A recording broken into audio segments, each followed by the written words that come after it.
বিশ্ব চলচ্চিত্রের সবচেয়ে জমকালো আসর ৯৭তম একাডেমি অ্যাওয়ার্ডস অনুষ্ঠিত হয়েছে যুক্তরাষ্ট্রের লস অ্যাঞ্জেলসের ডলবি থিয়েটারে। বাংলাদেশ সময় সোমবার ভোরে এই মর্যাদাপূর্ণ পুরস্কারের বিজয়ীদের নাম ঘোষণা করা হয়, যেখানে জয় জয়কার ছিল আনোরা সিনেমাটির। বিস্তারিত অঞ্জলি কবিরের ডেস্ক রিপোর্টে।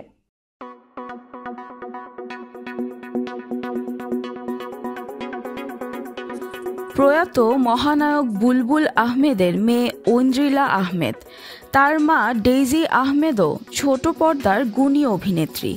তবে বাবা মায়ের পরিচয়ের বাইরে নিজেও শোবিজে আলাদা পরিচিতি গড়ে তুলেছিলেন। অভিনয়ের পাশাপাশি উপস্থাপনায়ও পেয়েছিলেন জনপ্রিয়তা। তবে বেশ কয়েক বছর ধরে শোবিজ থেকে দূরে ছিলেন ঐন্দ্রিলা। অবশেষে দীর্ঘ বিরতি ভেঙে আবারও ফিরলেন তিনি। সম্প্রতি বাংলাদেশ টেলিভিশনে শুরু হয়েছে তার উপস্থাপনায় নতুন অনুষ্ঠান ইফতারের রসুই ঘর। এর মধ্য দিয়ে প্রায় ২ দশক পর আবারও উপস্থাপনায় ফিরলেন তিনি।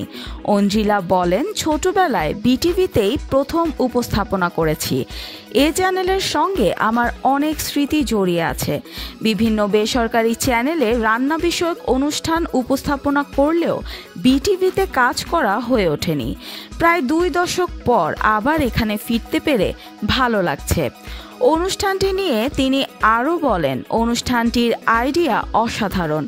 এখানে প্রতি পর্বে একজন অতিথি থাকেন, তার সঙ্গে রান্না ও নানা গল্পের সময়টা দারুণ কেটে যায়। দর্শকদের জন্য এটি বেশ আনন্দদায়ক হবে বলে আশা করছি।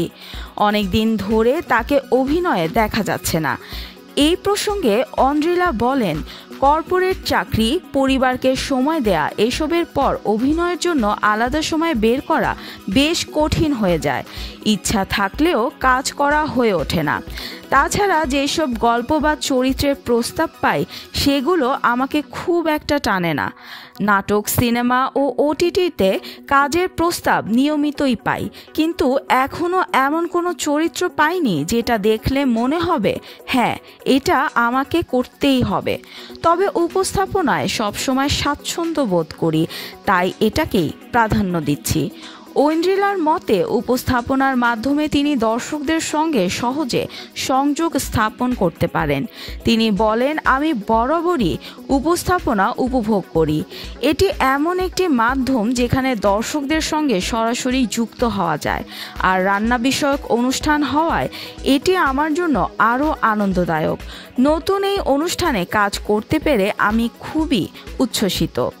ইফতারের রসুই ঘর অনুষ্ঠানের প্রযোজনায় রয়েছেন মাহবুবা ফেরদৌস, আফরোজা সুলতানা ও এল রুমা। প্রতি পর্বে থাকছেন বিশেষ অতিথিরা, যারা রান্না ও গল্পে দর্শকদের মাতিয়ে রাখবেন। দর্শকদের জন্য এটি কতটা উপভোগ্য হবে এমন প্রশ্নে ঐন্দ্রিলা বলেন, বাংলাদেশের ঘরে ঘরে ইফতারের সময়টা বেশ আবেগের। তাই এই সময়ে দর্শকদের জন্য একটি ভালো আয়োজন করার চেষ্টা করছি। আমি বিশ্বাস করি এটি সবার ভালো লাগবে। দীর্ঘদিন পর ঐন্দ্রিলার এই প্রত্যাবর্তন তার ভক্তদের জন্য বেশ আনন্দের। অনেকেই তার উপস্থাপনায় ফিরতে দেখে উচ্ছ্বাস প্রকাশ করেছেন। এখন দেখার বিষয় দর্শকদের ভালোবাসা নিয়ে ইফতারের রসুই ঘর কতটা জনপ্রিয়তা পায়।